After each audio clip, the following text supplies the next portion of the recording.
Hello there guys, Aaron Chandler here for Forever Football DRFC, your Doncaster Rovers fan channel. It's preview day. Of course, we are not playing on Saturday, we're playing on the Friday, as why there is a preview out today. And this is from the Charlton Athletic game at the Keepmoat Stadium. Our home form is better than our away form by a million miles. So I'm really confident about this one. We could try and get back to winning ways as soon as possible. Obviously, there's been a lot of outcry from the fan base about, what could be done, change of formation, things like that. So what I've decided to do for this preview is I've got two different team lineups. One utilising the existing formation and one utilising the this new formation that I think we could try out. So bear with me on this one, because either one could work. And now before we get started, guys, please like, comment, subscribe, click that notification bell so you never miss another YouTube video. And for now, let's get straight into this one. So of course, Charlton Athletic, they appointed Nigel Adkins as manager just a couple of weeks ago. And let's have a look at the sort of form of the club at the minute, because I'm sure that the club's not going through the best of periods right now. They have got some tough games coming up as well. Sunderland, Ipswich, Peterborough's on the way, Hull on the final day. So they've still got a lot of interesting fixtures to go through.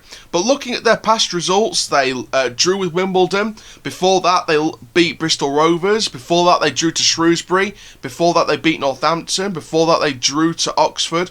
Before that, they beat Wigan. Before that, they lost to Blackpool. So Blackpool on the 27th of February was their last defeat. So it's going to be a tough ask to follow, and I think that it's going to be a tough fixture to try and beat Charlton, who haven't lost since the 27th of February. And not losing all the way through March is a very interesting one. Now, the team that you see behind me is using the usual formation. However, we are going to swap the team lineups when I go through the second one. So Nigel Adkins' team's going to be a tough one.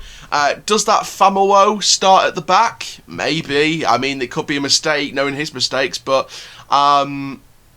I think if he does start, then we could be looking at a win here, based on those previous mistakes, but I don't think so. I don't think they'll start with him, but I think Atkins is an experienced manager. He'll get his team riled up for this, and it's just a test, really, to see how we do against this Charlton side. So, let's have a look at my predicted team lineup.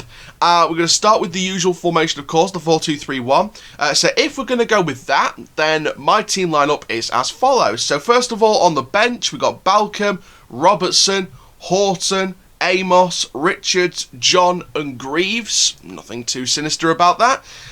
The starting 11 is Jones in goal. Back four of Brad Halliday, Joe Wright, Captain Tom Anderson and Reece James. Matt Smith and John Bostock in the midfield. Lakilo on the right, Okunabir on the left, Coppinger Cam and Bogle up front. So that is how I would line up in the 4-2-3-1. Obviously Matt Smith back from Wales duty.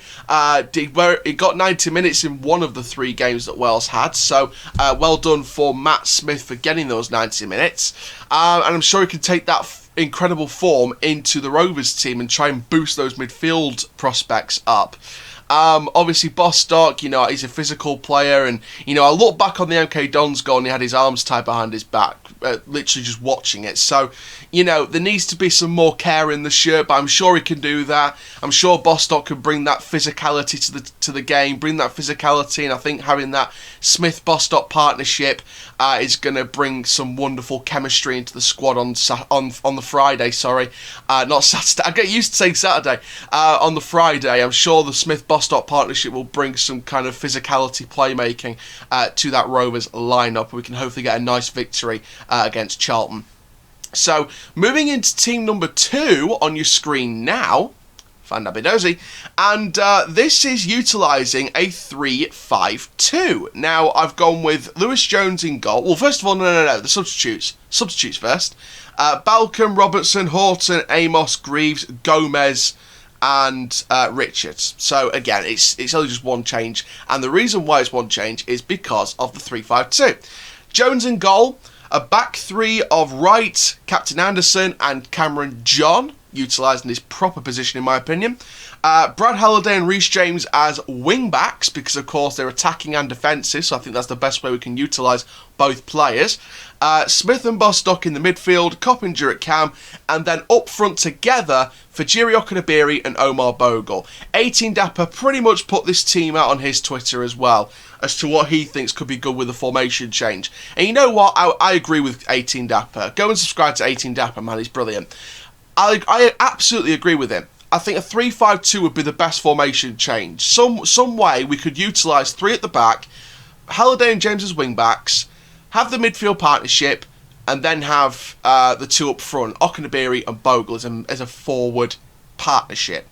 That would be the way I would utilise that sort of partnership, and the best way to utilise a brand new formation opportunity. And there needs to be more ruthlessness, there needs to be more clinicalness, there needs to be more attacking third. Obviously, you know, Butler revealed that he has been sort of training the lads up in the attacking third, we know that. And, you know, I think that's the way we have to go. So, obviously, the 4-2-3-1 would be the most usual formation to choose from. But if we were to change formation, then I would personally go with the 3-5-2. I'd have the wing-backs, I'd have the midfield 2, I'd have the Coppinger at cam, the partner up front, and then John as a centre-back. And as a centre-back, he was actually playing better than he did at left-back in this club. So, John as the pacey defender, Wright as the skillful defender, and Anderson as the brute centre-back. All of them have blocking abilities, all of them have skills of each range, and they all complement each other really, really well as a back three. So, it's very, very attacking. You know, you see Premier League teams go with back three sometimes, and they win games by a massive margin. So, I'd like to see us go with the back three. If we're going to be a bigger club, we need to start thinking like a bigger club, and that starts with going with an attacking formation that's going to make teams go, wow, Doncaster here to stay. And or Doncaster Munich, let's not go with Barcelona for now. And, but yeah, look at Donny Munich, look at the way they're playing, back three, they're going for it, they're thinking like a bigger club. And that's what we need to do to aspire as a great club, think like a bigger club. And a back three with wing backs is perfect, with the physical midfield partnership, the experienced Cam in Coppinger, and then Okunabiri and Bogle as a forward partnership. That is what would work for me. And it would continue the Bogle-Okunabiri partnership. So, finally, predicted scoreline. I'm going to go with a Doncaster win, of course. I'd never bet against us winning in a game unless it was absolutely against the cards, which is never going to happen. Even if we were bottom of the league and some team was top of the league, I would not rule us out of a victory, because I believe in this club, I believe in the manager, I believe in the process, and I also believe we can get the win.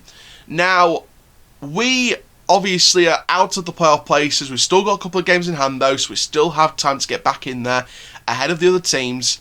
I'd say a playoff finish is the realistic one for us. That's the realistic finish here. We're not going to get top two, in my opinion. It's going to be the playoffs. And if we can get the playoffs, go as far as we can. Because I think if we've learned anything from this season, put some fight in, show some passion for the badge, show how much this badge means to you, and don't let all the distractions from this season affect us and ruin the start of the season that we had. The first half of the season was magical. You know, 8 wins out of 9, only lost a few games. You know, that was an amazing first half of the season. And then the second half of the season, as soon as Whiteman left, as soon as Moore left, and then as soon as Adam Henschel left, it completely dispersed and completely lost our way. Now, obviously, we need to get the 3 points here. It's absolutely crucial. With Gillingham beating Wigan last night, we need to get the victory tomorrow. And I'm going to go with if we're going to go with the 4-2-3-1, I think it'll be a 2-1 win. If we go 3-5-2, I'm going to go with a 3-0 win, because I think we'll have the attacking capabilities. I know Butler wants to work with the attacking capabilities in training. I know he wants to work on the final third even more. And defensively, we'll try and keep out Charlton as best we can. So I think we'll go with a 3-0 win if it's 3-5-2. If it's 4-2-3-1, it'll be a 2-1 win in my opinion. But 3 points exactly what we need. And if we win, we go a point inside the playoff places before Blackpool and that lot play on Saturday. So we're going to have to keep our eyes on them on Saturday. Even if we've got a free weekend, we've got to keep our eyes on them. So Hopefully, fingers crossed, they don't take advantage if we win. Hopefully we get the 3 points anyway tomorrow. And fingers crossed we could do something. So, thank you very much, guys, for watching this preview. Stay tuned for the review tomorrow afternoon. And for now, guys, my name is Nigel Chandler from Forever Football, DRFC. Keep living the Rovers life. And that, my friends, is full time. Rovers till I die. Come on. 3 points. Get back on it, guys. Come on.